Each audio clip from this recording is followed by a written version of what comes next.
Not only students but आम public सबके लिए। और यहां पर कोई पेनाल्टी होता है, आप तो पेनाल्टी दे दिए, बच गए, लेकिन फ्यूचर में उसका क्या लॉसेस हो सकते हैं, इसको आपने कभी सोचा है? नहीं, क्योंकि स्टूडेंट लोग का फ्यूचर पूरा ब्राइट है।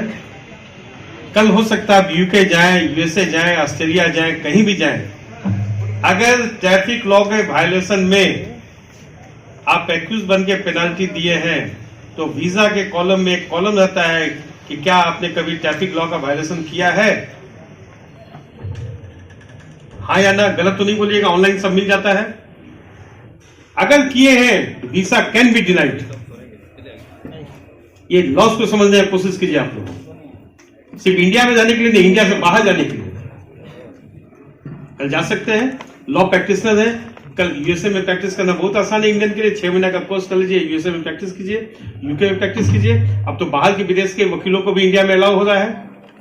कल अगर आप जाएंगे तो क्या होगा, इस चीज को समझिए। और हमारे जैसे एज के लोग भी अगर, या आपके जैसे लोग कोई अगर जाना चाहते हैं कहीं भी इंडिया के बाहर, तो बहुत सारे जो कॉमनवेल्थ कंट्रीज है वो आपसे स्पेशल क्वेश्चन पूछेगा कि आपने ट्रैफिक लॉ का वायलेशन किया है या नहीं किया। किए हैं तो आप अगर झूठ बोलेंगे तो ऑनलाइन सब आ जाता है, और अगर झूठ पकड़ा गया कभी भी, चले भी गए, तो वहां से तुरंत डिपोर्ट कर देगा आपको। एक भी गलत स्टेटमेंट नहीं होना चाहिए। इसीलिए इस ऑनलाइन के जमाना में, कंप्यूटर के जमाना में, कृपया कानून का पालन करें, किसी भी लॉ का जो है सो गलत यूज ना करें और एक्यूज ना बने। आज के दिन में सबसे सुखी संपन्न व्यक्ति वही है जिसके ऊपर किसी भी प्रकार का केस नहीं है, सबसे सुखी संपन्न व्यक्ति है। इसीलिए स्टूडेंट लोग, आप लोग विशेष करें, क्योंकि आप लोग का फ्यूचर ब्राइट है। अब जितने लॉ के स्टूडेंट्स हैं, आप लोग तो मोटर व्हीकल एक्ट और टॉट तो पढ़े ही होंगे। ये मोटर व्हीकल एक्ट का जो भी क्लेम होता है, ये टॉट में आएगा कि नहीं आएगा, और टॉट का कौन सा प्रोविजन ऑफ लॉ पर आएगा? सिर्फ केरला स्टेट एक स्टेट है जहां पर टॉर्टियस लायबिलिटी पर वहां पर अधिनियम बना है, बाकी किसी स्टेट में नहीं बना है। और टॉर्टियस लायबिलिटी में मान लीजिए कहीं सड़क का गड्ढा है, कहीं गिर गए, इलेक्ट्रिक नहीं है, अंधेरे में गिर गए, तो आप सूट फाइल कीजिएगा ना अथॉरिटी के अगेंस्ट में। कहां कीजिएगा? उसके लिए कोई ट्रिब्यूनल यहां नहीं, केरला में है, केरला स्टेट में है। यहां पर कहां जाइएगा? सब जज साहब के यहाँ, मुंसफ साहब के यहाँ, और वहां पे हेवी कोर्ट फी दे करके आप क्लेम कीजिए। यही टाटा का केस 1962 का एक रिपोर्टेड जजमेंट है, सब याद नहीं है। उन दिनों टाटा कंपनी को सिर्फ 2000 रुपया का यानी डिग्री हुआ था उसके अगेंस्ट में। क्यों? क्योंकि एक गड्ढा था, गड्ढा में बैरिकेडिंग लगाया हुआ नहीं था, कोई साइकिल वाला जा रहा था, गिर गया, तो उसमें सूट फाइल किया था। 2000 रुपया उन दिनों, आज भी हो सकता है, बशर्ते कोई केस करे। और ये टेबल टॉक में बहुत लोग बोल देते हैं क्या, अरे ये हमारा देश है इंडिया, यहाँ कोई कानून है, जाकर वहां देखो। हमारे देश में ही कानून है, हमारे देश में ही कानून है। बाहर जाके देखिए, हमारे जैसा कानून किसी वर्ल्ड में कहीं नहीं मिलेगा आपको। लेकिन यहां पर लॉ इंप्लीमेंट करने वाले, लॉ को इन्वोक करने वालों की कमी है। आप समझ लीजिए, देखिए आपको बेनिफिट है। अब आइए आप, खासकर पुलिस डिपार्टमेंट, कि आपको कानून में क्या क्या ड्यूटी और अधिकार मिले हैं। सुप्रीम कोर्ट का जो जजमेंट है, Gauhar Mohammad versus Uttar Pradesh road transport corporation and others, civil appeal number 9322 of 2022, जो कि ये जजमेंट हुआ है 15 दिसंबर 2022 को। ये मोटर व्हीकल एक्ट के सभी प्रावधानों को लेकर के एक बार, इसमें क्या केस था कि बिना परमिट की गाड़ी थी, बिना परमिट की, और उस पर जो है सो लायबिलिटी ऑनर पर चला गया। गौहर मोहम्मद के केस में सुप्रीम कोर्ट ने कहा कि अगर परमिट नहीं है, ट्रक था, परमिट नहीं है, insurance company is not at all liable to pay compensation. और उसके बाद इतना फाइंडिंग दे करके अब पूरा गाइडलाइन दे दिया है, करीब आपका 26 पेजेस में। अब इसमें क्या है देखा जाए कि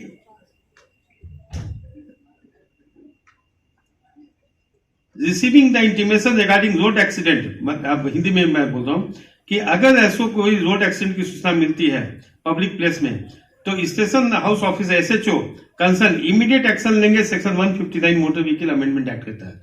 उसके बाद after registering the FIR, investigating officer जो है रिकोर्स लेंगे एमबी अमेंडमेंट रूल्स 2022 में, और एक FIR with in 48 hours claim tribunal को जमा करेंगे, विद इन 48 आवर्स, 49 भी नहीं है।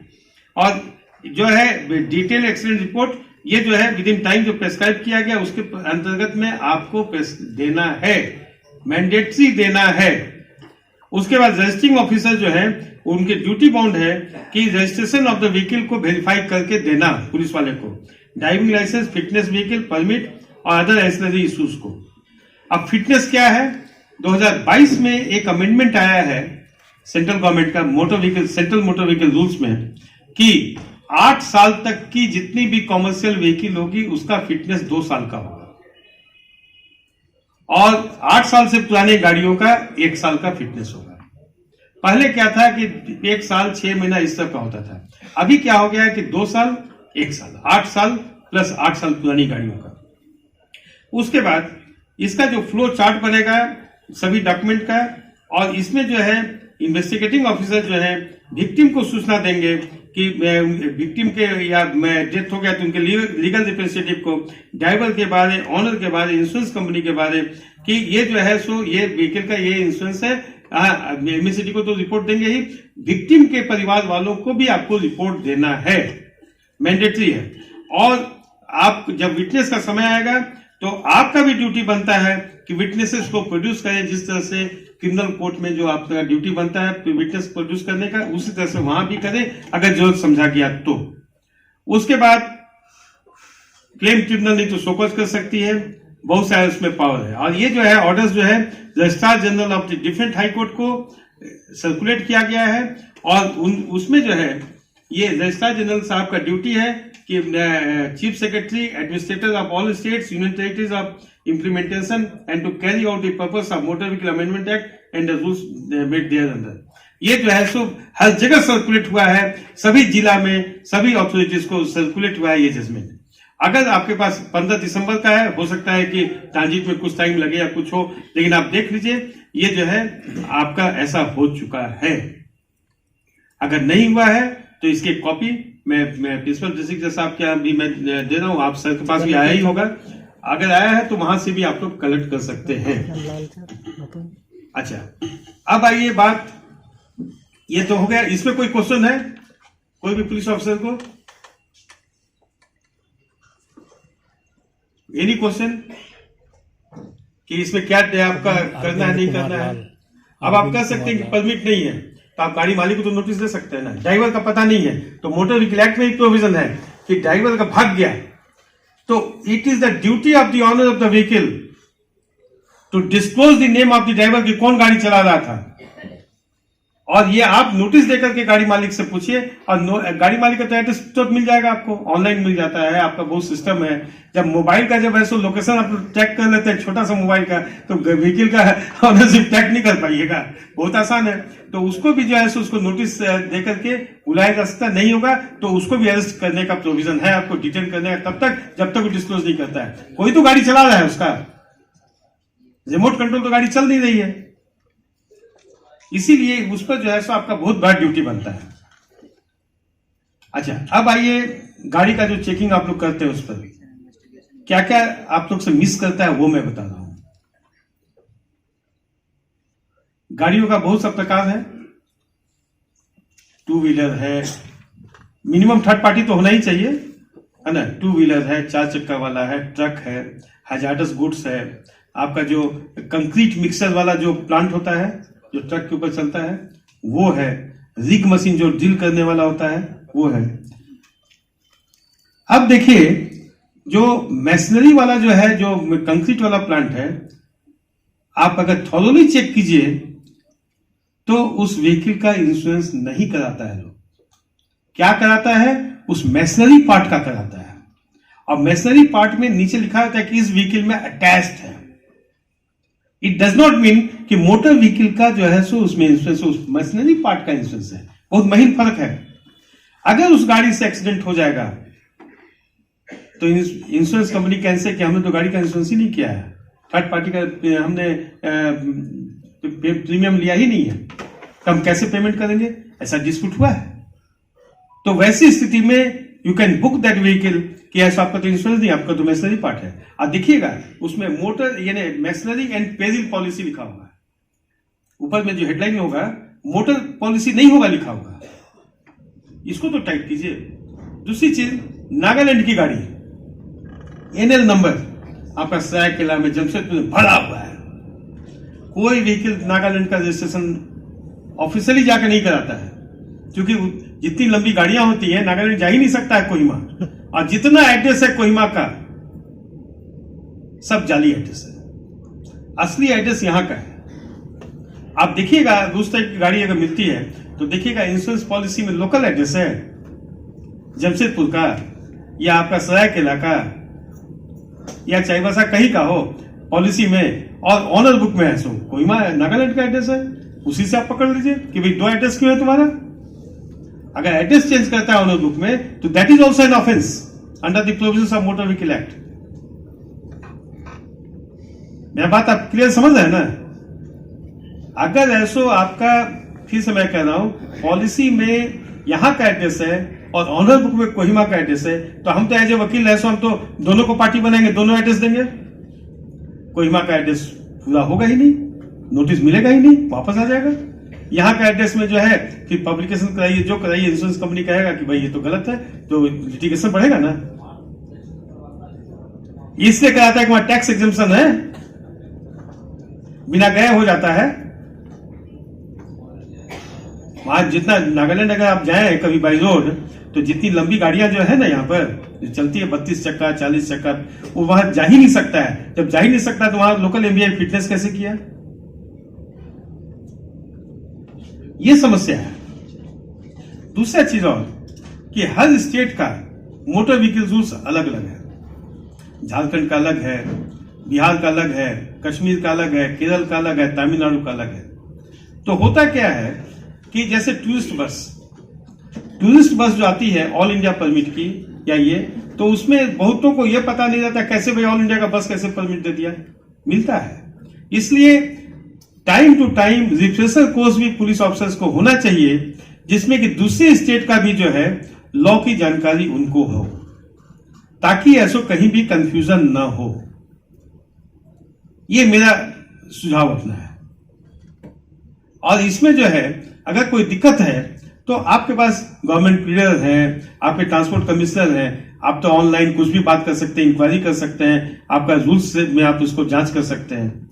सब लॉ अलग अलग है।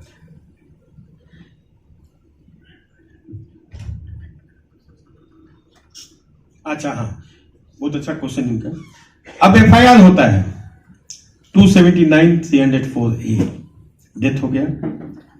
ऐसी स्थिति में ये रिपोर्ट होता है तो इंश्योरेंस कंपनी प्ली लेती है, ड्राइवर दारू पिए हुए था, शराब पिए हुए था, उसके नशे में था, थोड़ा सा देखिए मुंह से गंध आ रहा था, मान लीजिए केस डायरी में भी आ गया। तो सुप्रीम कोर्ट का जजमेंट एक खास लिमिट तक अगर वो पीता है, कोई उनका कोई सिस्टम है, उतना तक अगर है तो that is not an offence. उससे ऊपर है तो ऑफेंस है। लेकिन अगर ऑफेंस है तो क्या आपने चार्जशीट में मोटर व्हीकल एक्ट के उन धाराओं को जोड़ा है? रैश एंड नेग्लिजेंट ड्राइविंग तो आप कर देते हैं 279, 337, 338, 304A, लेकिन मोटर व्हीकल एक्ट में जो रैश नेग्लिजेंट का जो प्रोविजन है उसको आप नहीं डालते हैं। बिना ड्राइविंग लाइसेंस है तो उस ऑफेंस को आप नहीं लगाते हैं। एमबी एक्ट का भी उस प्रोविजन को ऐड कर देंगे तो कोई मजाल है कि कोई क्रिमिनल कोर्ट में ट्रायल में छूट जाए या एमएससीडी में कन्नी काट कर निकल जाए। इसीलिए उस प्रोविजन में थोड़ा सा आप देखिए, मोटर व्हीकल एक्ट में पेनल प्रोविजन दिया हुआ है, उसको भी अगर ऐड करें तो बहुत ही अच्छा होगा। एक डिफरेंट हाई कोर्ट का नहीं, सुप्रीम कोर्ट का जजमेंट है, अभी रेफरेंस में भूल रहा हूं, अभी बात निकली तो याद आया कि 304A में कन्विक्शन हुआ, हाई कोर्ट तक है, सो कन्विक्शन कंफर्म हो गया, सुप्रीम कोर्ट गया। सुप्रीम कोर्ट ने यह फाइंडिंग दिया 2015 या 16 का जजमेंट है कि चूंकि उसे मोटर व्हीकल एक्ट में रैश एंड नेग्लिजेंट ड्राइविंग का जो है ऑफेंस नहीं जोड़ा गया है, इसलिए सेल्फ बी प्रिज्यूम कि उसने कोई ऑफेंस नहीं किया, उसको एक्विटल कर दिया, जितना जेल में रहा एक्विटल। इसलिए उस चीज पर आप थोड़ा सा ध्यान दीजिए for the benefit of the society, ताकि सोसाइटी में कोई भी ऐसा जो गलत काम किया है वो बच कर ना जा पाए। हालांकि आई एम बेसिकली क्लेमेंट वकील, मैं ऑनर की तरफ से नहीं रहता हूं नॉर्मली और इंश्योरेंस कंपनी की तरफ से नहीं, फिर भी मैं कह रहा हूं कि अगर वैसा होगा तो क्लेमेंट को तो बेनिफिट होगा, लेकिन जनरल समाज को, आज हमारे इस क्लाइंट को बेनिफिट हो गया, लेकिन कल फिर वो आदमी किसी को धक्का मारेगा, कुछ हो जाएगा तो कल हो सकता है उसका विक्टिम मैं ही हो जाऊं, कौन जानता है। Nobody knows, future is not eye to see. Am I clear? Yes, sir. कोई बात, कोई कंफ्यूजन हो कहीं तो बोलिए, कहा जाए। माइक दिखा नहीं। एक क्वेश्चन हमारा है सर, सर जैसे कि सिक्किम, गैंगटॉक ये सब जो रोड है वो बहुत ही ऊंचा, बहुत ऊंचाई पे है और उस सब जगह छोटी सी सड़क होती है, मतलब उसका चौड़ाई बहुत कम होता है। उसी समय में बहुत सा वहां घूमने लायक जगह है, गए हैं और पार्क गाड़ी को कर दिया गया। अब करने के बाद जाकर के मालिक चला गया, वहां घूम रहा है और अपना ड्राइवर के साथ में 1-1.5 घंटा हो गया और गाड़ी किसी प्रकार जो है वो लुढ़क गया और पीछे जो आदमी आ रहा है पेडेस्ट्रियन वो दब के मर गया। तो सर सबसे बड़ी बात होता है कि इंश्योरेंस क्लेम उसी समय किया जाएगा जब FIR होगा, रजिस्टर्ड होगा 279(304) not necessary, not necessary, UD case भी हो सकता है, क्या 304A और 279 ड्राइवर जब ऑफेंडर है उसके ऊपर ना होगा। हाँ। जब गाड़ी लुढ़क गई तब तो यूडी केस ना हुआ। तो बात यहाँ होता है सर कि अगर वो लुढ़क के मर गया, वही मैं बताने जा रहा हूँ। मैं आया था सवाल, मैं दिमाग से स्किप कर गया, धन्यवाद आपको। वैसी स्थिति में arising out of use of the motor vehicle का प्रोविजन आएगा, arising out of use of the motor vehicle. हालांकि ड्राइवर उसमें नहीं है, आपका क्वेश्चन नहीं ड्राइवर नहीं, लेकिन किसी कारण से लुढ़क गया, कोई बच्चा, कोई आदमी धक्का दे दिया, लुढ़क गया नीचे और कोई सामने आदमी है, कोई इंजर्ड हो गया, डेथ हो गया या प्रॉपर्टी डैमेज हो गया, insurance claim before the MACT is maintainable, यहां तक कि उसका ओन डैमेज भी मेंटेनेबल है। Am I clear? उसको मिलेगा, इनकार कहीं नहीं। 165 देखिए, सेक्शन 165 कहता है arising out of use of the motor vehicle, and use of the motor vehicle का बहुत वाइडर मीनिंग है, बहुत वाइडर मीनिंग। ये नहीं है कि किसी का नेग्लिजेंस होगा तभी होगा। अब एक चीज और आता है, देखिए, जो मोटर व्हीकल क्लेम ट्रिब्यूनल के अलावा थोड़ा सा एक और साइड में एक सब्जेक्ट है, that is employees compensation act. Employees compensation act में भी इंश्योरेंस का क्लेम होता है। अब उसका वाइडर मीनिंग क्या है, लॉ स्टूडेंट लोग थोड़ा ज्यादा ध्यान से सुनिएगा, कल के होने वाले वकील हैं आप लोग, जज भी कल बनेंगे, कि अगर कोई ड्राइवर एम्प्लॉय अगर इंजरी या डेथ हो जाता है ड्यूटी के दौरान तो उसका भी क्लेम मिलेगा। अगर अपने ही गाड़ी से अगर जा रहा है, उसका नेग्लिजेंस है, MACT में भले ना मिले, लेकिन वर्कमैन कंपनसेशन में उसको मिलेगा। That is now being called as employees compensation act, और एम्प्लॉइज कंपनसेशन एक्ट में उसको मिलेगा। वहां तक का उसका वाइडर मीनिंग है कि अगर कोई रांची से या आपका चाईबासा से बॉम्बे जा रहा है, कलकत्ता जा रहा है, चेन्नई जा रहा है, रास्ते में उसको call of the nature feel हुआ और बाथरूम के लिए चला गया और वहां नदी किनारे या तालाब किनारे गया, वहां सांप काट दिया, कोई मार दिया, स्लिप करके गिर गया, तो वो ड्यूटी के दौरान माना जाएगा कि वो ड्यूटी के दौरान उसका सो चोट लगा है, मरा है, और इसलिए उस ट्रक का जो इंश्योरेंस का जो है उसमें जो WC एक्ट का जो प्रीमियम लेता है ड्राइवर क्लॉज, उसके तहत उसको मुआवजा मिलेगा। उसमें ये नहीं है कि गाड़ी से टच करेगा तभी मिलेगा, during the course of the employment जो ड्यूटी है। अब उसमें देखा जाए कि मान लीजिए ट्रक से उतरा, लाइन होटल में खाना खाने के लिए जा रहा है, अचानक कोई दूसरा गाड़ी वाला मारा, भाग गया, गाड़ी का ट्रेस नहीं हुआ, तो अंडर दैट सर्कमस्टांसेस ऑल्सो उसका अपना व्हीकल जो है अगर इंश्योर्ड है तो इंश्योरेंस कंपनी उसको लेबर कोर्ट के माध्यम से उसको पैसा देगी, और अगर इंश्योरेंस नहीं है तो गाड़ी मालिक देगा, अगर इंश्योरेंस नहीं है तो गाड़ी मालिक देगा। समझे ना? क्यों? क्योंकि फर्स्ट लायबिलिटी होता है ऑनर ऑफ द व्हीकल का, और इंश्योरेंस कंपनी आती है इंडिफाई करने के लिए कि हमने इंश्योरेंस किया है और इसीलिए जो है हम तुमको ऐसो पैसा देंगे। अब कहिए कि इंश्योरेंस कंपनी को क्या बेनिफिट है? इंश्योरेंस कंपनी आपसे 500, 1000, 2000 रुपया ले रही है प्रीमियम, और कुछ होता है तो लाखों लाख रुपया, करोड़ों रुपया देता है। कहां से? इसको ऐसे समझिए आप कि हमारे इंडिया में कितनी गाड़ियां हैं? 1 लाख, 2 लाख, 1 करोड़, 10 करोड़, 20 करोड़, 50 करोड़, 100 करोड़, है ना? उसका जो प्रीमियम जो लेता है, वो प्रीमियम से वो आपको पेमेंट कर रहा है, और उसमें जो है रिस्क मैनेजमेंट का जो सिद्धांत है, रिस्क मैनेजमेंट का सिद्धांत, इसके तहत जो है सो री इंश्योरेंस होता है इंश्योरेंस कंपनी का लॉसेस का। इंडिया में जीआईसी जो है, जनरल इंश्योरेंस, ये चारों गवर्नमेंट कंपनी जो है उसका जो है सो री इंश्योरर है, और जब नेशनलाइजेशन हुआ तभी 49 इंश्योरेंस कंपनी पूरे इंडिया में है। चारों ने काम ठीक से नहीं किया तो डिनेशनलाइज हो गया 49 इंश्योरेंस कंपनी। और ये जो है सो अब उसके चलते इंडिया में 3 और री इंश्योरेंस दोबारा इंश्योरेंस करने का कंपनी आ गया है इंटरनेशनल। तो ये अगर मान लीजिए कि 1 करोड़ रुपया का हम क्लेम करते हैं, तो दूसरे कंपनी से 1.25 करोड़ ले लेगा कि भाई हमारा इतना लॉस होगा, तीसरे से वो ले लेगा, इस तरह का चेन चलता है, और इसमें जो है सो लोग बेनिफिट करता है।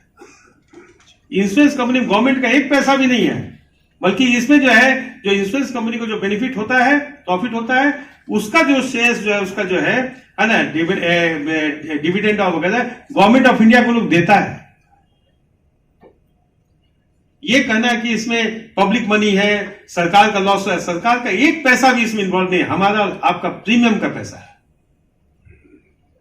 क्योंकि अब ऐसे अंदाज लगा लीजिए कि मिनिमम 5 लाख रुपया देना है, 1.5 लाख आदमी मान लीजिए मर रहे हैं, अगर मिनिमम 5 लाख भी कहिए, 1.5 लाख गुना 5 लाख, और इंश्योरेंस कंपनी को कितना बेनिफिट हो रहा है, कितना प्रीमियम है, सब तो एक कंपनी से इंश्योर्ड नहीं है। इसीलिए यह कहना कि पब्लिक मनी है, आप इसको देख सकते हैं, एक कलकत्ता में एक संस्था है शशि पब्लिकेशंस, वो निकालता है किताब इंश्योरेंस टाइम्स, उसको पढ़ने का मौका मुझे मिला है। हर साल उन लोग निकालता है कि किस कंपनी को करोड़ों में कितना प्रॉफिट हुआ है, profit in spite of own damage claim, fire claim, burglary claim, third party claim, सब ले करने के बाद भी, और इंश्योरेंस कंपनी नेशनल लोक अदालत में आती है, उसको तो प्रॉफिट ही प्रॉफिट है। क्यों? क्योंकि जेन्युइनली अगर 20 लाख मिलना है, वो भला फुसला कर तो 5 लाख 10 लाख किया तो उतना तो पैसा बचा। दूसरी चीज, ओन डैमेज का जो क्लेम होता है, गाड़ी का डैमेज हो गया तो सर्वे आता है, अरे आपका ये नहीं है जी, वो नहीं है, 10,000, 20,000, 15,000 काट देता है, उससे बहुत एक्टिव है उन लोग। और थर्ड पार्टी में 5 साल 10 साल के बाद पेमेंट करता है। 5 लाख का अगर मान लीजिए कि अवार्ड हुआ है तो 5 लाख इंटरेस्ट देने को तैयार है। क्यों? इंटरेस्ट इसलिए देता है क्योंकि उसको कोई लॉस नहीं है। अगर कहीं भाई इंटरेस्ट इतना देते हो 5 लाख रुपया, कैसे तुम्हारा ऑडिट पकड़ेगा, उनको कोई परेशानी नहीं है, क्योंकि उसको तो री इंश्योरेंस से मिल चुका है। और इसीलिए अगर किसी का पैर का एम्पुटेशन है हमारे देश में तो कितना मिलेगा? लेबर क्लास है तो 5 लाख दीजिएगा, 10 लाख मिलेगा। हाँ, हमारे जैसा आदमी हुआ तो 50 लाख दीजिएगा, 1 करोड़ दीजिएगा, यही ना होगा। लेकिन यही अगर अमेरिका में अगर हो तो नॉट लेस देन $10 मिलियन। आप सोच लीजिए 1 मिलियन माने 10 लाख होता है, क्योंकि उसका तो पूरा लाइफ चला गया ना।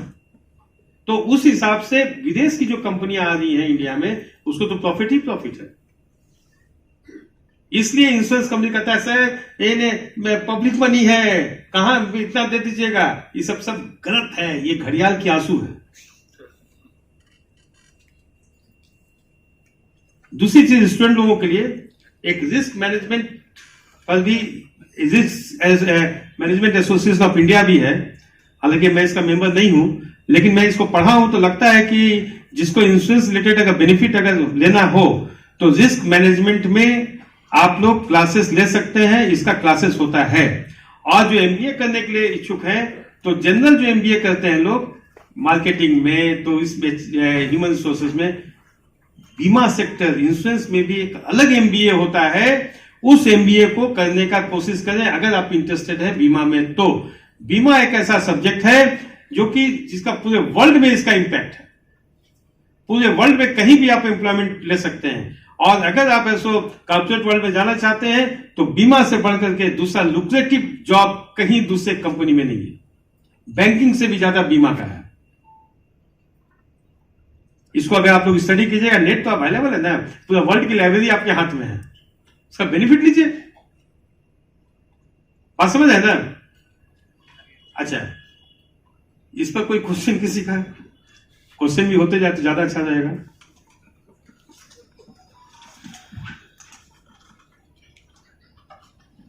बोला जाए। क्वेश्चन नहीं हम हेलो सर, पिछले 6 माह से जो संदर्भ आया था नागालैंड गाड़ियों का रजिस्ट्रेशन का, पिछले 6 माह से झारखंड सरकार के अंदर एक घमासान मचा हुआ है जी कि उन रजिस्टर्ड गाड़ियों का जब हम ऑनलाइन चेकिंग करते हैं तो ये मुद्दा आता है कि हमारे एम परिवहन सॉफ्टवेयर में दिखलाता है सर अपडेट अपडेट अपडेट, ठीक है। जब रजिस्ट्रेशन की फाइनली बात आती है तो पहला जवाबदेही होता है उस स्टेट का,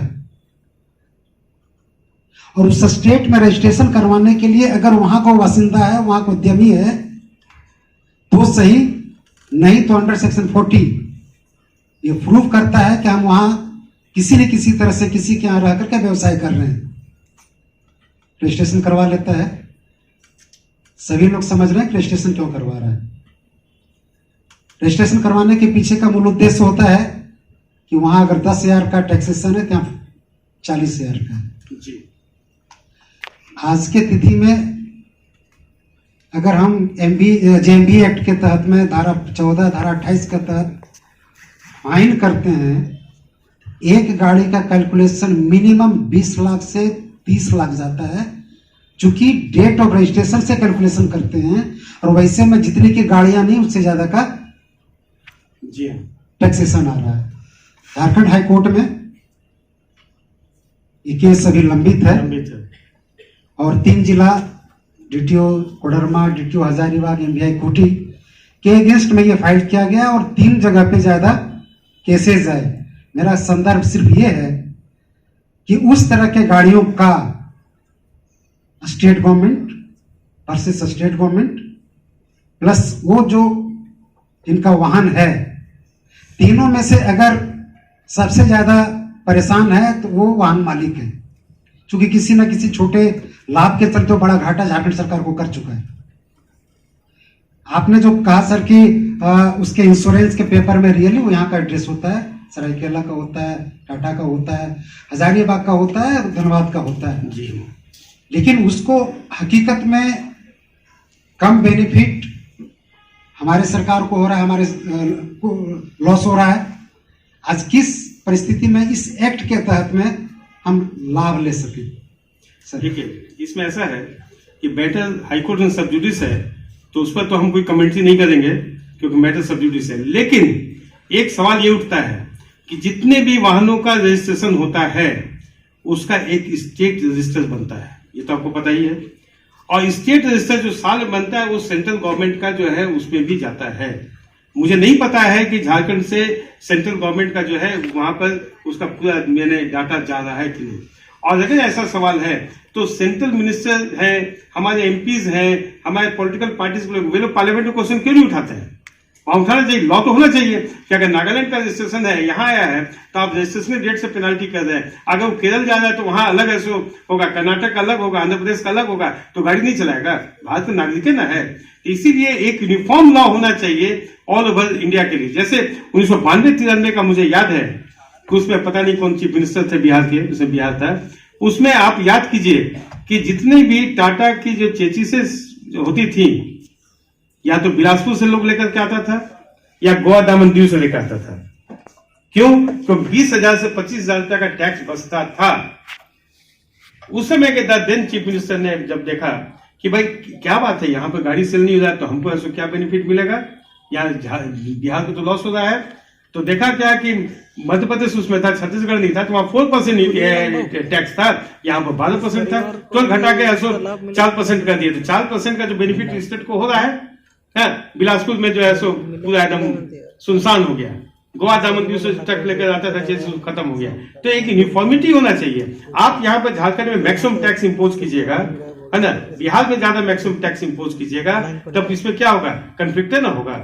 इसलिए यहाँ पर पॉलिसी होल्डर्स को चाहिए झारखंड का कि इस पर रिसर्च करके स्टडी करें और उसको एक ऐसा बनावे कि बाहर से गाड़ी लाने की जरूरत क्या है, यहीं पर गाड़ी लें। अब से देखिए आप, ये यहाँ पर चाईबासा में टाटा के नजदीक है, मैंने जीटी रोड में देखा है, मैंने देखा है, खुद आप भी देखे होंगे कि जितनी भी बड़ी बड़ी लंबी गाड़ियां होती है, टाटा का बहुत सा स्पेयर पार्ट्स, जैसा आपका डिफरेंशियल गियर है और क्या क्या है, इंजन पार्ट है, ट्रक में लोड हो के जा रहा है। कहाँ जा रहा है? लखनऊ जा रहा है, पुणे जा रहा है। क्यों? स्पेयर पार्ट्स का टैक्स कम होता है, बनी हुई गाड़ियों में टैक्स ज्यादा होता है। वहां जाके असेंबलिंग हो रहा है, किसको नुकसान है? यहाँ अब आइए जीएसटी की बात करते हैं। देखिए कहाँ हमारा झारखंड पीछे है, सो मैं बता रहा हूँ। इंश्योरेंस आप ऑनलाइन कर रहे हैं, मैं इंश्योरेंस पे ज्यादा बोलूंगा, ऑनलाइन कर रहे हैं। पॉलिसी आप ऑनलाइन ले रहे हैं, चाईबासा में पॉलिसी शुरू है, बॉम्बे में जीएसटी तो कट रहा है वहां। तो स्टेट का जो बेनिफिट है जीएसटी का, जो भी पार्ट मिला वो तो कम हो गया हमारा। इस पर किसी का ध्यान नहीं है, किसी का ध्यान नहीं है। अगर मान लीजिए 1 लाख रुपया का जीएसटी कट रहा है तो उस स्टेट में कट रहा है तो उसका तो शेयर ज्यादा ना जाएगा। इस पर किसी ने ध्यान दिया है? कोई नहीं। तो ये जो है सो हमारे जो सचिवालय में बैठे हुए जो बड़े बड़े ऑफिसर्स हैं, वे लोग क्या कर रहे हैं? पॉलिसी तो वो लोग बनाते हैं, मिनिस्टर्स तो पॉलिसी बनाएंगे नहीं, तो गए ऑफिसर गए, सर ये है, साइन हो गया, कैबिनेट से पास हो गया, असेंबली में हाथ उठा के लोग पास कर दिए। डिस्कशन कहां हो रहा है असेंबली में? असेंबली 10 दिन 15 दिन का होता है, डिस्कशन कहां हो रहा है? जैसे मैं अभी थोड़ी देर पहले लंच टाइम में माननीय पीडीसी साहब से बात हो रही थी, है ना, उसी पर हमको याद आया कि कोर्ट में गवाही में leading question examination in chief में नहीं पूछना है। लीडिंग क्वेश्चन 2002 में अमेंडमेंट हुआ, मिस्टर राम जेठमलानी जब लॉ मिनिस्टर थे, तो वहां हुआ क्या कि अमेंडमेंट हो गया कि नहीं, एफिडेविट में आप एग्जामिनेशन इन चीफ दे दीजिए, लीडिंग तो छोड़ दीजिए, दैट इज सुपर लीडिंग, जो कि जो गवाह नहीं बोल रहा है वो भी ऐसो हम लिखवा दे रहे हैं और वो ऐसो रिकॉर्ड में आ जा रहा है। गवाह से पूछिए इसमें क्या लिखा है जी, पढ़े हो? नहीं, वकील साहब बना दिए, बोले साइन कर दो, हो गया examination in chief. Evidence act में जो है सो अमेंडमेंट नहीं है, उसमें हो गया। मेरे एक फ्रेंड थे मेंबर पार्लियामेंट एमपी में, हम लोग कॉलेज में साथ पढ़े थे। मैंने उससे पूछा क्या भाई कैसे आप लोग करा दिया, आप तो लॉ के भी स्टूडेंट है, तो ऐसा कैसे कर दिया आप लोग पास कर दिए? तो ऐसा हुआ ना कि विधि मंत्री आए, अब बोले कि आम जनता को फायदा है, सरकार को इसमें कोई नुकसान नहीं है, 1 पैसा का भी इसमें खर्चा नहीं होगा, जल्दी न्याय मिलेगा, हाथ उठा के वॉइस वोट से पास कर दिए। तो चीज है कि आप अगर इस तरह से करेंगे तो हमारे जनप्रतिनिधि भी तो दोषी हैं। पार्लियामेंट में किस कानून का डिस्कशन होता है? ये जो आप बोल रहे हैं डिस्क्रिपेंसी नहीं होना चाहिए कि आप 20 लाख का फाइन है, वहां पे कुछ नहीं है, तो ऐसा तो नहीं होना चाहिए। अब से देखिए हम बता रहे हैं, एक एक्ट बना, उसमें लिखा हुआ है कि the provision of CPC shall not apply, prevention of food adulteration, या किसी एक में है, किसी एक में है, आगे पढ़िए तो as far as practical CPC will apply. एक ही एक्ट में 2 चीजें, तो कौन बनाया है? एमपी लोग तो ड्राफ्ट नहीं करते हैं, ड्राफ्ट तो आप ऑफिसर लोग करते हैं, लॉ डिपार्टमेंट करता है, लेकिन डिस्कशन हो तब ना वहां पर जो है सो पार्लियामेंट में मैं खुलकर सामने आएगा कि ये कमी है, ये कमी है, ये कमी है। तो इलेक्शन होगा, देखिए हम एक पार्टिकुलर को दोष नहीं दे रहे, इलेक्शन होगा तो भाई ये मेरा जात का आदमी है, इसको वोट दो, ये मेरा गांव का आदमी है, इसको वोट दो।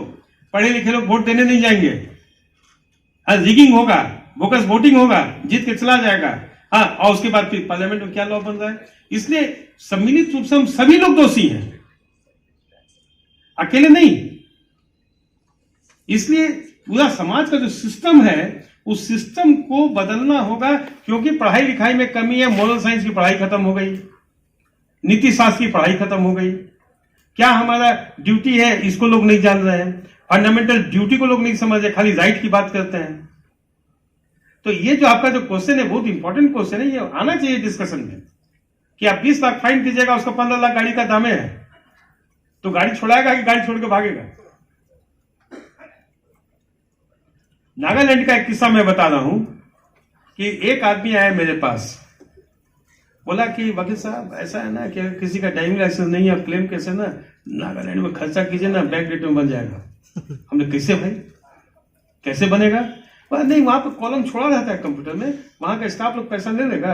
अब बैक डेट में सब दिखा के जेन्युइन सब, आप कितना हूं चेक कर लीजिए, कभी उसमें डिस्क्रिपेंसी नहीं निकलेगा, लगेगा कि जेन्युइन है। हमने कहा मैंने कभी गलत काम नहीं किया है कोर्ट में और न करने दूंगा, और ये जो तुम बोले हो इसको मैं हाईलाइट करूंगा सब चीजें कैसा होता है। अब बताइए, ये स्थिति है सर, लूना आता है यहां पर। अब मैं अपनी ही बात बता रहा हूं, रांची डीटीओ की बात। मेरा 15 साल का गाड़ी फेल कर दिया, ये रजिस्ट्रेशन, अब तो 5 साल कराना है। बिना गाड़ी चेकिंग किए एक तो मेरा आया, मेरा क्लाइंट, मैं लगी ना सर, अब जो खर्चा लगेगा हम करा देंगे। मेरी गाड़ी कहीं नहीं गई, मेरी गाड़ी घर में खड़ी है, पेपर गया, रिन्यूअल क्या गया, कहां गाड़ी का इंस्पेक्शन है, कहां एमडीआई हुआ? इस चीज को भी देखिए ना, इस पर रिस्ट्रिक्ट होना चाहिए। क्यों? ये नॉन चीज है। आज अगर डीटीओ ऑफिस में टाइम से लाइसेंस मिलने लगे, टाइम से सबका चेकिंग हो, कड़ाई से चेकिंग हो, देखिए कल से एक्सीडेंट अपने आप कम हो जाएगा। अब एक जजमेंट दिखा रहे हैं, अब वो बात हो गया ड्राइविंग लाइसेंस पर, दैट इज 2022 वॉल्यूम 2। हाँ बोलिए, माइक लेकर के। Hello, sir. Actually, when you were saying like the policy for tax in Jharkhand is different, but in that case, many states are granted special privileges. So we can say that it also plays a beneficial factor to that state, and our state doesn't have that beneficial factor in our case in tax impositions. So that's why our taxes are so high in vehicle. ऐसा है, constitution पढ़े हैं ना आप? Yes, sir. संविधान, मैं हिंदी में ही बोलूंगा ताकि सब लोग समझे। संविधान में लिस्ट है ना, concurrent list, central list, state list है। टैक्स जो होता है मोटर व्हीकल का, वो स्टेट लिस्ट में आता है, समझे ना। और कुछ कुछ जैसे टोल टैक्स है, ये है, वो रहता है सेंट्रल में, और स्टेट का भी कंकरेंट लिस्ट में। तो जो रोड टैक्स का जो है प्रोविजन, वो तो स्टेट लिस्ट में है, तो वो अपना लॉ बनाया या अपना लॉ बना रहा है। Yes, sir. But there are some special privileges still attached. Same है, नॉर्थ ईस्ट में स्पेशल प्रिविलेज है। जैसे यहां पर हमारे झारखंड में 5th शेड्यूल चलता है, नॉर्थ ईस्ट में 6th शेड्यूल चलता है। 5th शेड्यूल और 6th शेड्यूल का डिफरेंस आप देख लीजिए। तो इसीलिए नॉर्थ ईस्ट में अगर रिजर्वेशन भी है इलेक्शन का, तो यहां पर अगर चाईबासा रिजर्व सीट है, तो 32 किस्म के जो भी शेड्यूल ट्राइब है, कोई भी यहां इलेक्शन लड़ सकता है। और नॉर्थ ईस्ट में अगर पर्टिकुलर कम्युनिटी का अगर है, अगर मान लीजिए उरांव, मुंडा, खड़िया, कोई पर्टिकुलर से वहां आओ, और कौन कौन खासी, जयंतिया, एक पर्टिकुलर ट्राइब ही उस से चुनाव लड़ सकता है। उसी टाइप से टैक्स का भी है कि वहां चूंकि स्पेशल प्रिविलेज है। दूसरा चीज है कि नॉर्थ ईस्ट एकदम पिछड़ा है, इसलिए वहां टैक्स एकदम नहीं के बराबर, समझे ना। यहाँ आता है तो यहाँ पर टैक्स ले देते हैं। Okay, sir. All over India में एक यूनिफॉर्म टैक्स होना चाहिए। आप लोग लॉ स्टूडेंट्स हैं, इस पर रिसर्च कीजिए, है ना। आजकल तो देख रहे हैं कि हमारे हाईकोर्ट में जो PIL फाइल हो रहा है, मैक्सिमम लॉ स्टूडेंट लोग कर रहे हैं और अपने इन पर्सन आर्गुमेंट कर रहे हैं और केस जीत भी रहे हैं। आप लोग इंकरेज होकर कीजिए, और नहीं होता है तो आर्टिकल लिखिए, क्योंकि एक दिन का डिस्कशन में सब चीज सॉल्व नहीं होने वाला है। अब मैं कोई रिफॉर्मर नहीं हूं कि मैं आया बोला रिफॉर्म हो गया। चीज ये है कि इसमें आप लोग मिलिए जुलिए, ताकि ये हम जागृति लाने की कोशिश कर रहे हैं कि ये लॉ है, ये लॉ है, इसको आगे करके कीजिए। Am I clear? Yes, sir. इसलिए यूनिफॉर्मिटी इज ए मस्ट।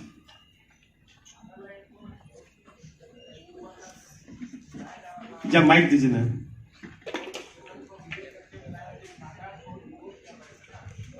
वहां लालडेंगा साहब का जमाना था। 371A का प्रोविजन करके जी हाँ, उसको किया। झारखंड में भी इसलिए वहाँ- 371 में है। 371 का ABCD आप देख लीजिए, जैसे 370 है ना कश्मीर का, उसी तरह 371 से नागालैंड को मिलाना थोड़ा मुश्किल उस समय। हाँ, उसमें मुश्किल था। मुझे याद है, मैं कॉलेज में पढ़ता था, मिस्टर लालडेंगा थे, और चाईबासा के एक नेता थे जस्टिन रिचर्ड, MLC भी थे। वो लालडेंगा से मिलने गए थे, मुझे याद है, जब मैं कॉलेज में पढ़ता था। और वहां से मीटिंग करके आए, उसका क्या क्या हुआ, वो बड़ी बाजार में उनका घर था मिस्टर जस्टिन रिचर्ड का। वो 20-25 साल पहले उनका डेथ हो गया। हाँ, क्योंकि मेरे फादर के मित्र थे, वो आते थे हमारे घर, रहते थे रांची में। मेरे पिताजी पहले MLC थे, MLC बिहार, और रांची यूनिवर्सिटी में डीन फैकल्टी ऑफ लॉ थे। तो वो आते थे, मेरे घर रहते थे, इसलिए उनसे मालूम हुआ कि लालडेंगा से मिलने गए थे। और उसके बाद फिर मामला शांत हुआ, नागालैंड एमपी कंट्रोल हुआ। बहुत ऐसी बातें हैं और इसीलिए स्टेट वाइज जो है लॉ जो है खास खास चीज में एक होना चाहिए, कॉमन होना चाहिए। और मैं उम्मीद करता हूँ डीटीओ साहब से कि अगर इस टाइप का अगर है डिस्क्रिपेंसी तो लाइए ना हम लोग की नजर में, हम लोग टीआईएल पे एक्स्ट्रा फाइल करेंगे। असेंबली में हमारे फ्रेंड लोग जो कुछ एमएलए हैं उन लोग से क्वेश्चन उठवाएंगे, लेकिन जब फैक्ट नहीं मिलेगा, फिगर नहीं मिलेगा तो क्या करेंगे बोलिए आप? ये सब मिलना चाहिए। अब से देखिए ड्राइविंग लाइसेंस में ये है 2022 वॉल्यूम 2। एक्चुअली ये किताब है तमिलनाडु का, इसलिए यहाँ नहीं मिलेगा, लेकिन इसका रिपोर्टेड मैं भेज दूंगा। That is Tamil Nadu MSCT cases, page 145 Supreme Court. और सुप्रीम कोर्ट का केस नंबर है CS civil appeal number 4919 of 2022। ये 26 जुलाई 22 का जजमेंट है।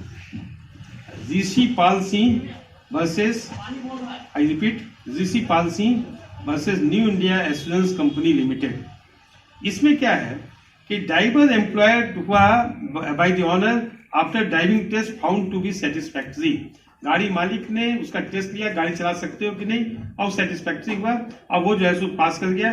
ऑनर से उम्मीद नहीं किया जा सकता है कि वो ड्राइविंग लाइसेंस की वैलिडिटी को चेक करे कि whether it is a fake licence और फोर्स लाइसेंस। और पहले ऐसा होता था कि मैं फोर्स लाइसेंस बन गया, बाद में किसी डीटीओ का रिन्यूअल भी हो जाता था, ऐसा भी केसेस आए।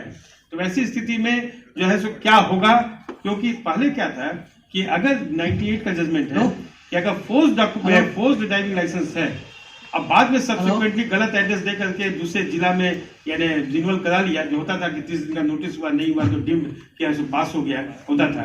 तो वैसी स्थिति में इंश्योरेंस कंपनी वाज लायबल। बाद में जजमेंट आया कि नहीं, once it is found force तो सब्सिक्वेंटली जितना भी रिन्यूअल होगी फोर्स माना जाएगा, insurance company will not pay any compulsion. Now अभी जो आया है जजमेंट 26 जुलाई 22 का, इसमें है कि non production of driving licence यानी एमएससीटी में अगर लाइसेंस जमा नहीं किया ऑनर और क्लेमेंट भी, तो वैसी स्थिति में इंश्योरेंस कंपनी का यह कहना कि यह जो है सो ड्राइविंग लाइसेंस फोर्स था और बाद में अगर जमा करता है फोर्स तो उसमें ऐसो ये राइट टू रिकवरी नहीं देना है।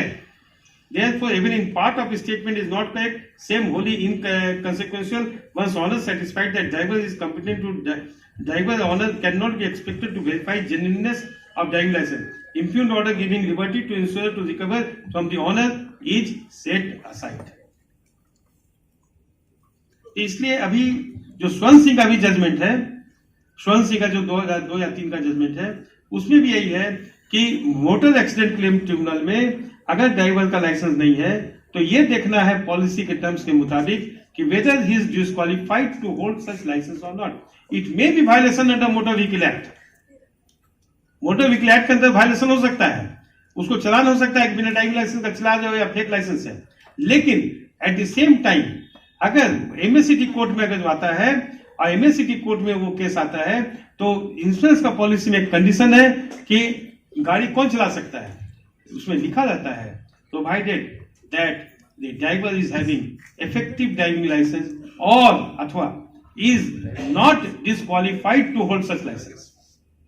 अगर वो डिस्क्वालिफाइड नहीं है तो डिस्क्वालिफाइड कैसे होगा, हाथ नहीं है, पैर नहीं है, विजन ठीक नहीं है, या ऐसा विकलांग गाड़ी नहीं चला सकता है, उसके चलते दूसरे लोगों को नुकसान हो सकता है। अगर वो सब कुछ नहीं है, अगर नॉर्मल कोर्स में लाइसेंस प्राप्त कर सकता है, meaning thereby is not disqualified to hold such licence, तो insurance company can not deny the liability. और ये कहना कि ठीक है हुजूर हम ऐसा पेमेंट कर देते हैं, गाड़ी मालिक से हमको वसूलने का अधिकार दे दीजिए, नो, वो राइट को सेट असाइड कर दिया सुप्रीम कोर्ट। इसलिए अभी आजकल होता क्या है कि ऑनर जान भी रहा है कि इसका लाइसेंस जारी था, तो क्लेम कोर्ट में जो है वे लोग जो है सो पिटीशन में अपना जवाब में लिखता है हम तो जांच कर लिए थे, सब चीज तो सही था, हम तो कर ही नहीं सकते, कहाँ जांच करेंगे, गुवाहाटी का लाइसेंस है कि नागालैंड का, कर्नाटक का लाइसेंस है कि रायगढ़ का लाइसेंस है, हम चेक नहीं कर सकते, हम तो देखे गाड़ी बढ़िया चला रहा है, 3 साल 4 साल से देखे चला रहा है, तो इंश्योरेंस कंपनी की लायबिलिटी बुला सकती है। ये सब प्लीडिंग का जो है सो कमाल है।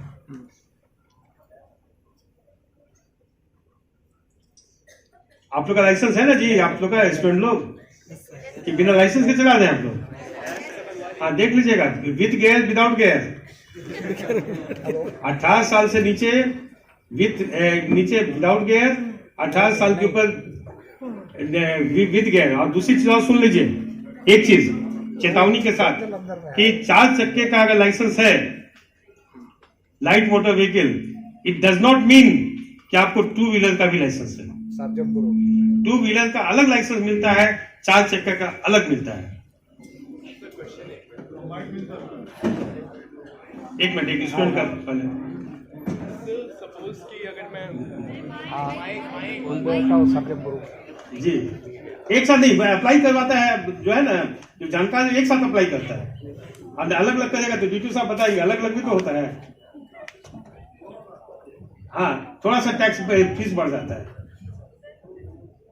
सर सपोज कि अगर मैं कहीं जा रहा हूँ, मुझे चेकिंग में पकड़ा जाता है और मेरे पास फिजिकल लाइसेंस नहीं है, लेकिन अगर डिजी लॉकर या ई परिवहन पे है, तो क्या वो एक्सेप्टेबल है? क्योंकि बहुत जगह प्रमोट किया जा रहा है। देखिए, अगर डिजी लॉकर नहीं भी है, डिजी लॉकर नहीं भी है, तो रोड ट्रैफिक रेगुलेशन 1989 के तहत में आपको 15 दिन का ग्रेस मिलता है पेपर्स प्रस्तुत करने के लिए। और पुलिस वाला रोक देता है आपको कि नहीं चाबी निकालना अपने आप में एक ऑफेंस है, चाबी नहीं निकाल सकता है। दूसरी चीज कि डिटेन भी नहीं कर सकता है, आपसे अधिक से अधिक एक अंडरटेकिंग ले लेगा। रोड ट्रैफिक रेगुलेशन 1989 पढ़ लीजिएगा, क्लियर है, सेंट्रल गवर्नमेंट का है कि वो 15 दिन का ग्रेस टाइम देगा। और जहां बोलेगा ला करके आप वहां उसको दिखा दीजिए, अपना खाली एक लिखित दे दीजिए, आपका नाम ये है, पता ये है, गाड़ी का नंबर ये है। फेलिंग विच तब उसके पुलिस वाला आपको एक्शन देगा, समझे ना, उसका है। Thank you so much sir. एक क्वेश्चन आया अभी लंच टाइम में कि अगर कोई पुलिस वाला एफआईआर दर्ज करने से इनकार करता है, जो नॉर्मली अधिकांश केस में होता भी है, तो वैसी स्थिति में क्या आपका अधिकार है? आपको पता है, आप लोग लॉ स्टूडेंट सीआरपीसी पढ़े हैं ना, क्या लिखा हुआ है कि you can file complaint case. आप कंप्लेंट केस फाइल कर सकते हैं ना। अगर पुलिस वाला थाना में एफआईआर नहीं लेता है तो मत लेने दीजिए ना, दूसरे दिन आके कोर्ट में कंप्लेंट केस फाइल कर दीजिए। और आज उसका 156 में जो होता है, हाँ 150 वहां भी, और वहां कंप्लेंट केस से आप ऐसे कोर्ट से भिजवा दीजिए, नहीं तो ऑनलाइन कंप्लेंट कर दीजिए। ऑनलाइन का तो अभी हो गया है करना, ऐसा थोड़ी ना है कि जहां पुलिस ने एफआईआर नहीं किया। होता क्या है कि पुलिस के ऊपर भी बहुत सा प्रेशर है, पुलिस के ऊपर बहुत हाई प्रेशर है। वो लॉ एंड ऑर्डर भी देख रहा है, इन्वेस्टिगेशन भी कर रहा है, आपका कोई वीआईपी मूवमेंट था उसको भी देख रहा है। इसलिए 2002 में कॉन्फ्रेंस हुआ था ऑल जजेस के साथ में पुलिस ऑफिसर्स का रांची में। इत्तेफाक से वकीलों की तरफ से मुझको भी जाने का मौका मिला था जवाहर नगर हॉल में। वहां यही बात हुआ था कि इन्वेस्टिगेशन पार्ट अलग कर दीजिए, लॉ एंड ऑर्डर अलग कर दीजिए, और वीआईपी मूवमेंट के लिए पुलिस फोर्स अलग कर दीजिए। जी हाँ, लेकिन कहां हो रहा है पालन? कथनी और करनी में फर्क है। गवर्नमेंट कहती है 25 लीटर पेट्रोल सब्सिडी कर दो, है ना, कितना लोग ले रहा है? जी हाँ, तो जितना पर्सनल नहीं, जितना जरूरत उतना पुलिस पर्सनल नहीं है। 24 घंटा 20 घंटा 22 घंटा पुलिस ड्यूटी कर रहा है, सोने का टाइम नहीं है। तो उन लोग भी तो अपना लिमिटेशन देखेगा ना। मान लीजिए कोई थाना क्षेत्र में 50 एफआईआर हो गया एक दिन में चोरी का, तो होगा ना कि क्या बात है, दरोगा जी, एसपी साहब बोलेंगे कि क्या बात है, चोरी बहुत बढ़ गया, ट्रांसफर कर दें, कहां जाइएगा, होता है कि नहीं? तो ये सब भी उनको देखना पड़ता है। इसीलिए अगर वहां अभी जानते हैं रांची में स्थिति क्या है, रांची में इस साल अभी तक 3000 आपका कंप्लेंट केस फाइल हो चुका है। सही कितना देखिए, जेन्युइन आपका चीज है सर, एफआईआर भी जाली होता है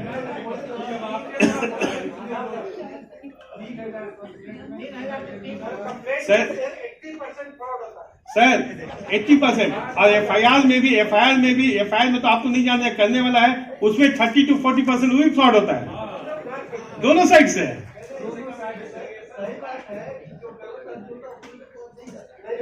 वो है, सब चीज है, लेकिन कंप्लेंट केस में भी एक से एक को सजा मिला है। बिल्कुल बिल्कुल। लेकिन अगर ये जेन्युइन क्वेश्चन है कि अगर पुलिस एफआईआर नहीं दर्ज किया तो आप कंप्लेंट केस का तो आपका अधिकार है, आप ऑनलाइन तो कर सकते हैं। लेकिन ऑनलाइन में एक केस हम मालूमात का कराए थे लातेहार में, वो 1 महीना के बाद थाना पहुंचा था। 1 महीना क्या हो जाएगा? इसमें भी जो है, क्योंकि पुलिस पर्सनल की कमी है, सिस्टम की कमी है। और एक चीज मैं बता देता हूं, स्कॉटलैंड की जो पुलिस है उसके बारे में कहा जाता है बहुत की बहुत टाइट है। उससे ज्यादा बेस्ट सिस्टम हमारा यहाँ की पुलिस का है। अगर यहाँ पुलिस को फ्री हैंड छोड़ दिया जाए और इनका मैन पावर बढ़ा दिया जाए तो हमारी पुलिस स्कॉटलैंड पुलिस से बेहतर है। इनका जो सोर्स ऑफ इंफॉर्मेशन जो है कि कहाँ क्या है सब इन लोगों को मालूम रहता है। ये जो चौकीदारी सिस्टम और ये सिस्टम जो है जो हम लोग को नहीं दिखाई देता है। 2 और 3 तारीख को आप पहुंच जाइए एसपी साहब के डेरा में तो वहां पर साइड से जो होते हैं खुफिया जो है उन लोग का वेतन लेते देखिएगा, जो कि जनता को पता नहीं है। जनता जागरूक है लेकिन फिर भी नहीं पता है बहुतों को, तो हम लोग वकील इस लोगों को पता चल जाता है। इसलिए पुलिस पर्सनल को भी ज्यादा दोष मत दीजिए, क्योंकि हमारे बहुत पहले एक थे चीफ मिनिस्टर 60s में, हम स्कूल में पढ़ते थे, कहते थे पुलिस में दाहिना हाथ है मेरा बायां हाथ है, पुलिस को हम लाख गाली दे दें लेकिन इसके बिना हम जिंदा नहीं है। बात समझे ना? हाँ बोलिए वकील साहब, कुछ बोल रहे थे आप ही को बोल रहे कुछ पूछ रहे थे आप।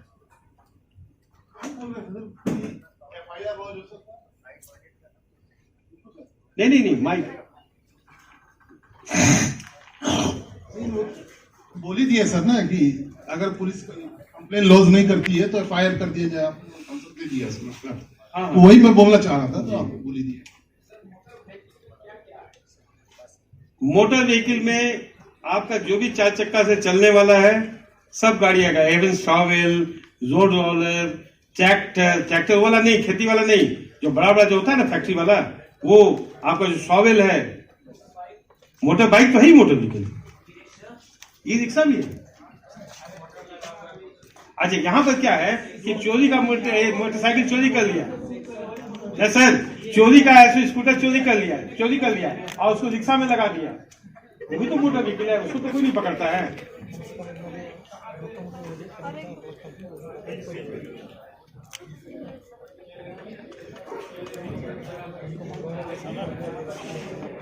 देखिए मैं बता रहा हूं, 2 चक्का चलने वाला जो भी गाड़ी है 2 व्हीलर है।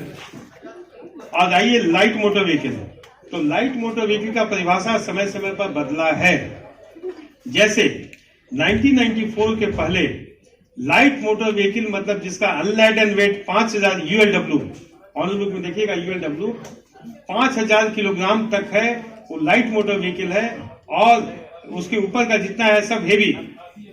अभी अमेंड 94 में हुआ कि 7500 किलोग्राम तक जिसको खाली गाड़ी का वजन है वो लाइट मोटर व्हीकल है।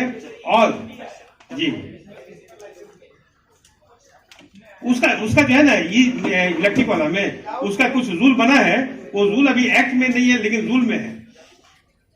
वो रूल में है कि उसमें लाइसेंस जरूरत नहीं है, ये नहीं है, क्योंकि उसमें इंजन का बहुत सा है डिफिनेशन, उसमें मैंने नहीं देखा अभी, देख रहे हैं।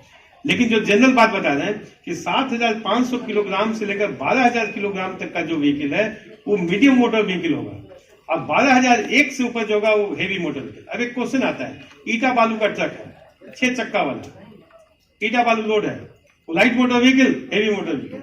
अब देखिएगा ULW होगा 5225 kg, 6250 kg, तो परिभाषा के मुताबिक वो लाइट मोटर व्हीकल है, परिभाषा के मुताबिक 94 से। और DTO साहब हमसे ज्यादा बेहतर बताएंगे, कारण डेली वैसे रजिस्ट्रेशन कर रहे हैं हजारों गाड़ियों का। बोलिए।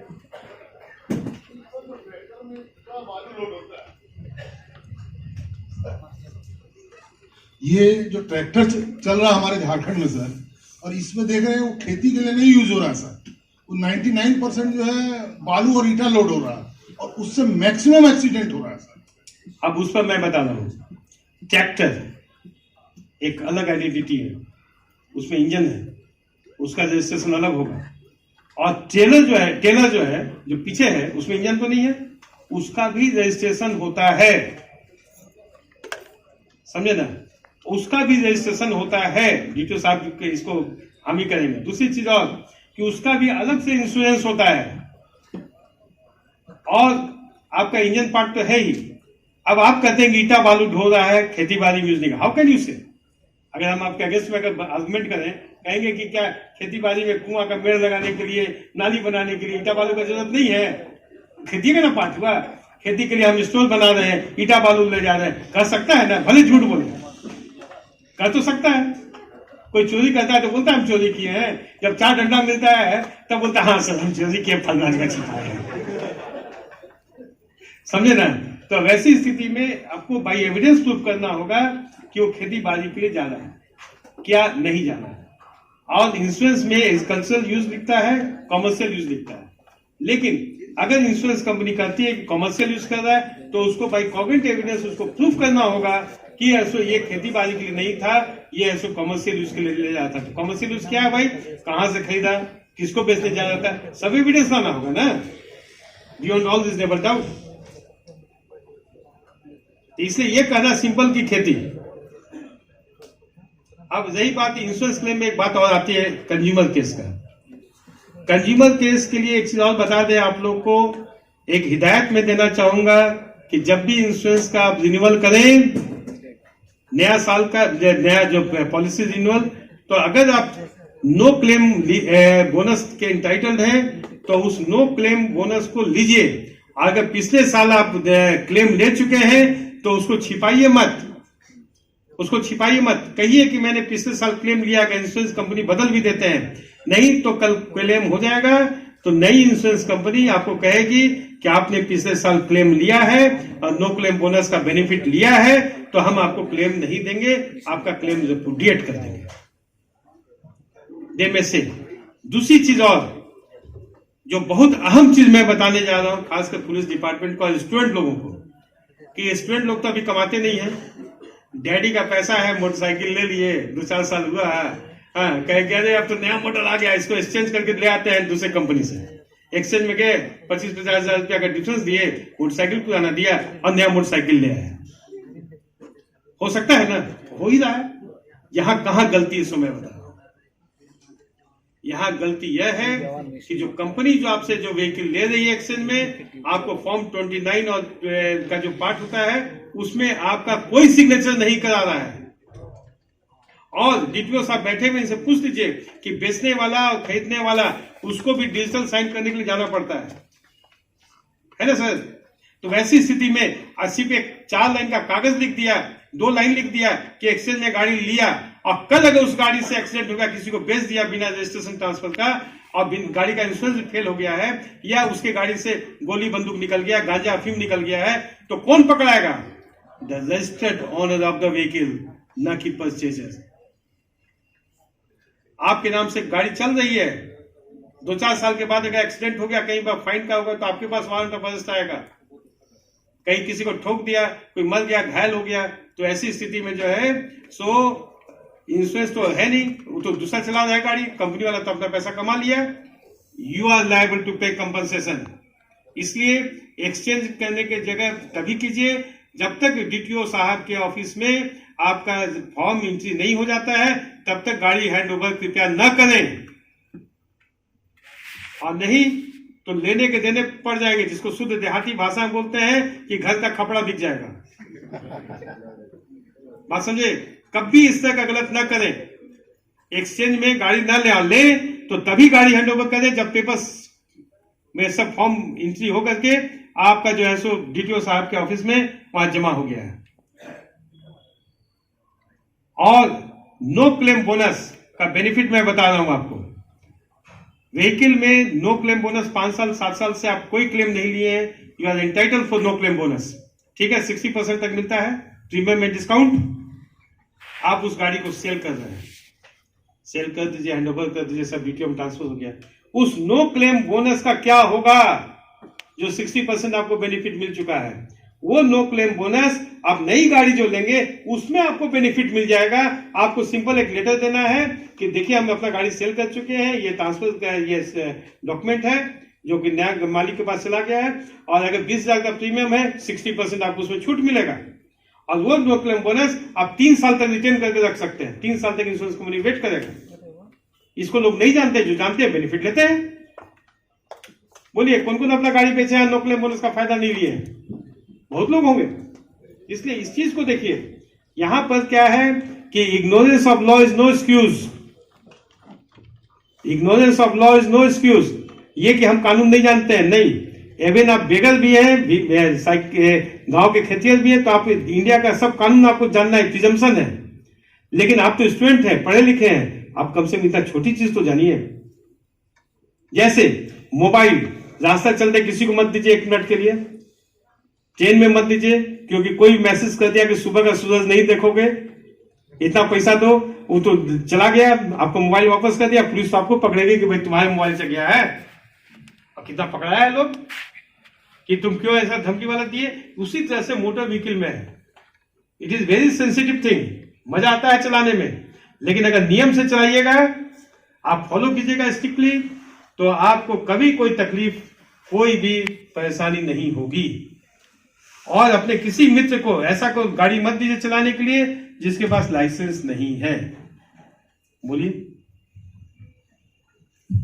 सर, ई स्कूटी के लिए ड्राइविंग लाइसेंस कंपलसरी है कि नहीं? उसमें देखिए, उसमें अभी हमने स्टडी नहीं किया है, लेकिन हमने सुना है कि उसमें लाइसेंस जरूरी नहीं है, लेकिन उसमें भी कुछ क्लासिफिकेशन है। उसको आप, मैं फोन नंबर ले लीजिए, मैं देख करके आपको मैसेज कर दूंगा। मैं उस पर अभी स्टडी नहीं किया हूँ, क्योंकि लॉ इतना अथाह समुद्र है कि एक एक चीज जानना मुश्किल है।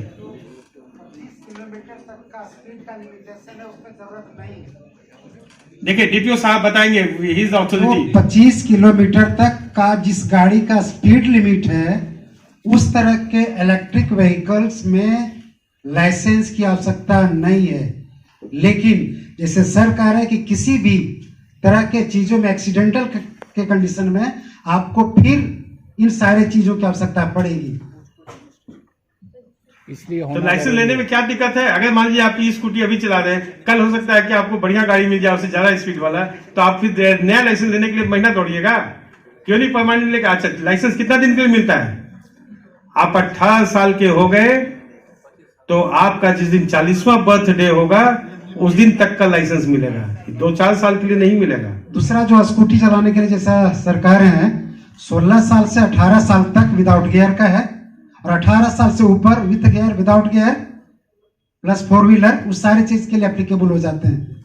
लेकिन 16 साल से 18 साल का विथ परमिशन गार्जियन, जो उनके गार्जियन है वो परमिशन देंगे कि हमारे बच्चे ये 16 साल से 18 साल के बीच के हैं, इनको विदाउट गियर वाहन को चलाने का परमिशन, जो एप्लीकेशन फाइल होता है फॉर्म में, उसमें उनके गार्जियन का साइन होता है और उस बच्चे का भी साइन होता है।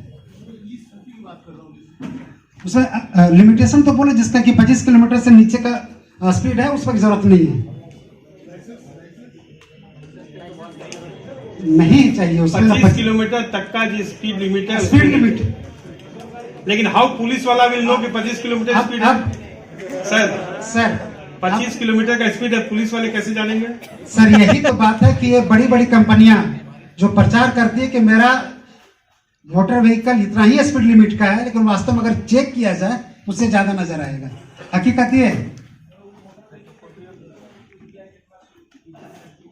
मैंने उसमें स्टडी नहीं किया है सर, वही फ्रैंकली मैं कह रहा हूँ, डीटीओ साहब ने क्लियर किया।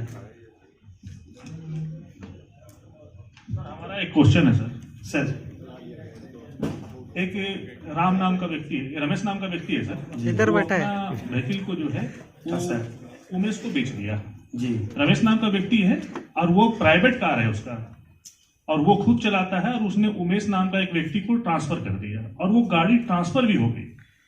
लेकिन वो जो रमेश जो गाड़ी अपना बेचा था, उसका जनवरी से लेकर दिसंबर तक उसका जो है इंश्योरेंस था, और जब उसने उमेश को गाड़ी बेचा, उसने नया इंश्योरेंस कर लिया। नहीं सर, अभी सर वो उनका नाम में ट्रांसफर हुआ है, लेकिन इंश्योरेंस जो है वो ट्रांसफर नहीं हुआ। तो ऐसा स्थिति में अगर गाड़ी एक्सीडेंट उमेश के द्वारा होता है तो इंश्योरेंस कंपनी का क्या लायबिलिटी बनता है? वही मैं बता रहा हूँ, इसमें 2 एस्पेक्ट है, इसमें 2 एस्पेक्ट है।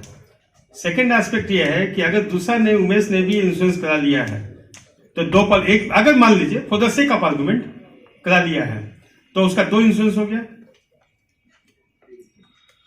2, और उसमें एक्सीडेंट हो गया तो which insurance company will pay? क्योंकि ऑनर बुक में ट्रांसफर हो गया लेकिन इंश्योरेंस में ट्रांसफर नहीं हुआ है, लेकिन नया वाला जो इंश्योरेंस कराया है उसमें उमेश के नाम पर है और पहले वाला रमेश वाला भी चल रहा है। Under that circumstances what will happen?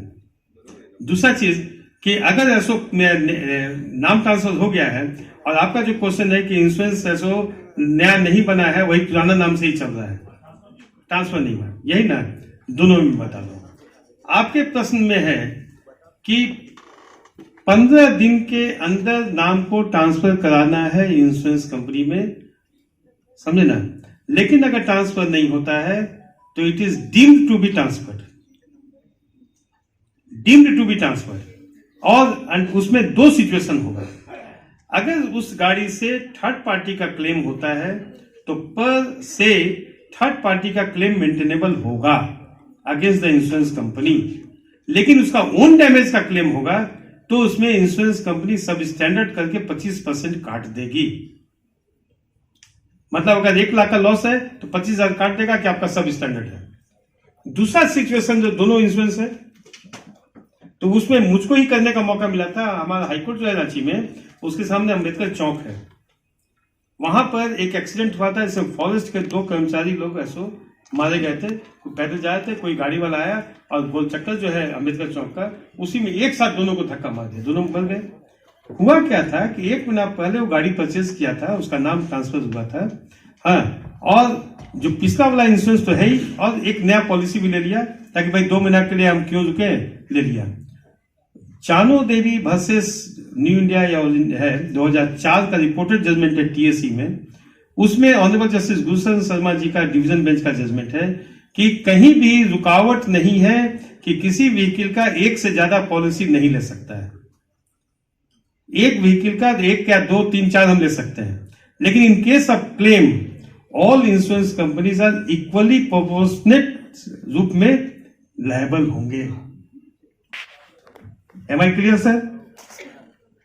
इसीलिए इसमें जो है बहुत क्लियर है, पॉलिसी में कहीं नहीं है कि मोटर व्हीकल एक्ट में, इंश्योरेंस लॉ में, कि 1 से ज्यादा पॉलिसी नहीं ले सकता है।